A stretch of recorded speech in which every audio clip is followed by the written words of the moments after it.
अहमदनगर जिल्हा प्राथमिक शिक्षक सहकारी बँकेच्या मोबाईल बँक प्रणालीचे उद्घाटन मराठे यांच्या हस्ते एका शानदार समारंभामध्ये संपन्न झालं। अहमदनगर जिल्हा प्राथमिक शिक्षक सहकारी बँकेच्या मोबाईल बँक प्रणालीचे उद्घाटन मराठे यांच्या हस्ते एका शानदार समारंभात संपन्न झाले। यावेळी ते बोलत होते। अध्यक्षस्थानी शिक्षक नेते बापूसाहेब तांबे यांची उपस्थिती होती। व्यासपीठावर सहकार भारतीचे राज्य सचिव मधुसूदन पाटील, कोकण विभागाचे सहविभाग प्रमुख राजू ठाणगे, महाराष्ट्र राज्य प्राथमिक शिक्षक संघाचे राज्याध्यक्ष केशवराव जाधव, उपाध्यक्ष दत्ता पाटील कुलट, महिला आघाडीच्या राष्ट्रीय अध्यक्षा विद्याताई आढाव, राज्य संपर्क प्रमुख गोकुळ कळमकर, शिक्षक नेते राजू शिंदे, ऐक्य मंडळाचे नेते बाळासाहेब कदम, शरद वांढेकर, उच्च अधिकार समितीचे अध्यक्ष अर्जुन शिरसाट, गुरुमाऊली मंडळाचे जिल्हाध्यक्ष सुरेश निवडुंगे, शिक्षक संघाचे जिल्हाध्यक्ष बबन गाडेकर, महिला आघाडीचे अध्यक्ष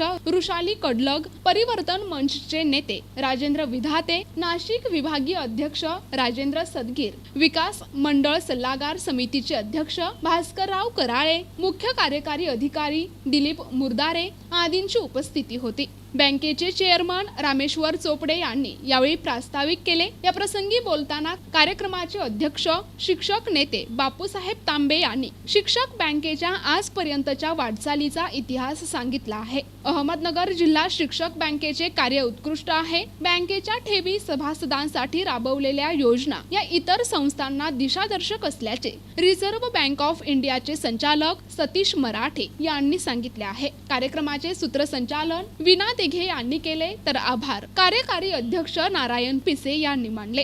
प्रास्ताविकामध्ये चेअरमन साहेबांनी दिलेली आहे।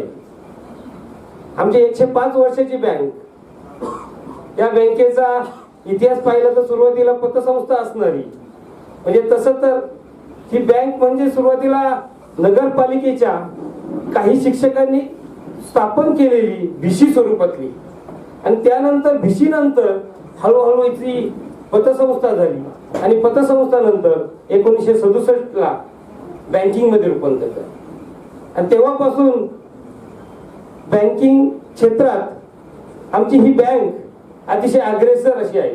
ज्या काही सॅलरी अर्बन बँका आहेत, पगारदार नोकऱ्यांच्या बँका आहेत, त्यामध्ये महाराष्ट्रामध्येच नव्हे तर आता सांगतायत असं आमची जुनी माणसं, मला काही निश्चित सांगता येणार नाही, पण आशिया खंडामध्ये एकदम अतिशय अग्रेसर असणारी अशी अहमदनगर जिल्हा प्राथमिक शिक्षकांची पगारदार नोकऱ्यामध्ये आहे। निश्चितपणे गेल्या 105 वर्षात जे या ठिकाणी सत्ताधारी म्हणून होते तेही याला कारणीभूत आहेत।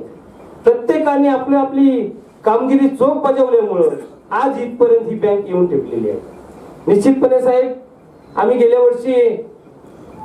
100 वर्षातील शताब्दीच्या निमित्ताने गेल्या 104 वर्षातील जे माजी संचालक आणि जे माजी कर्मचारी जे हयात आहेत पाटील साहेब, या सर्वांचा शताब्दीच्या कार्यक्रमात एक सहकार परिषद घेऊन त्या निमित्ताने आम्ही सर्वांचा यथोचित सन्मान केला होता। तर साहेबांना थोडंसं सांगू इच्छितो की बँकेचा, मराठे साहेबांना की बँकेचा हा इतिहास, आपल्या बँकेचे जवळजवळ 104 वर्षामध्ये आपण आज 105 वर्षामध्ये पदार्पण करत आहोत। सुरुवातीला ही बँक आपणास थोडंसं आपण सर्वजण ज्ञात आहात, आपणास माहिती आहे, परंतु साहेबांना या ठिकाणी सांगू इच्छितो की ही बँक एक 1919 साली या आपल्या बँकेची स्थापना झाली, आणि बघता बघता ही आपली बँक 100 वर्षाच्या पुढे कधी निघून गेली हे आपल्याला समजलं सुद्धा नाही। हे सर्व करत असताना आपले जे पूर्वज आहेत ते निश्चितच बँकेमध्ये चांगल्या प्रकारचं काम या ठिकाणी केलं आहे। फार पूर्वी जेव्हा 78-79 साली सहकार क्षेत्रात कामाला सुरुवात केली, तेव्हा मला आमचे त्यावेळेला राज्य सहकारी बँकेत असलेले मधुकरराव कुलकर्णी म्हणून होते, चीफ ऑफिसर होते। ते म्हणाले, सतीश हे सगळं ठीक आहे, मुंबई पुणे वगैरे, पण तुला सहकार बघायचा असला तर नगर जिल्ह्यात गेलो। साधारण मी 78-79 साली, आणि माहिती घेतली नंतर आणि त्यावेळेला एक क्लेम होता, आज तो टिकून आहे की नाही मला माहित नाही. सबंध आशिया खंडात सर्वात जास्ती सहकारी संस्था असलेला जिल्हा हा नगर जिल्हा होता. त्याच्यामुळे त्या जिल्ह्यात असं उत्तम काम करणाऱ्या नक्की संस्था आहेत ना, आणि आपली संस्था त्यातली एक अग्रणी संस्था आहे असंच मी मानतो. म्हणजे खूप स्तुती केली गेली. मी तर सगळे इतका मोठा नाही, मला माहित नाही मी काय आहे ते. पण मित्रांनो, मी आपले जे प्रश्न आहेत ते सोडवण्याकरता काय करायचं कसं करायचं मी सुचवलंय की आपण एक 3-4 तासाकरता स्वतंत्रपणे शिक्षकांच्या ज्या बँका आहेत अशातले 1-2, 3 जण मिळून छोट्या टीम मध्ये आपण प्रश्न लिस्ट करू, त्याचा विचार करू. किती वाचणार आहे. याच्या अगोदर अनेक प्रायव्हेट बँका, सरकारी बँकांनी हे मोबाईल बँकिंग सुरू केलं, नंतर कॉपरेटिव्ह बँकांनी सुरू केलं.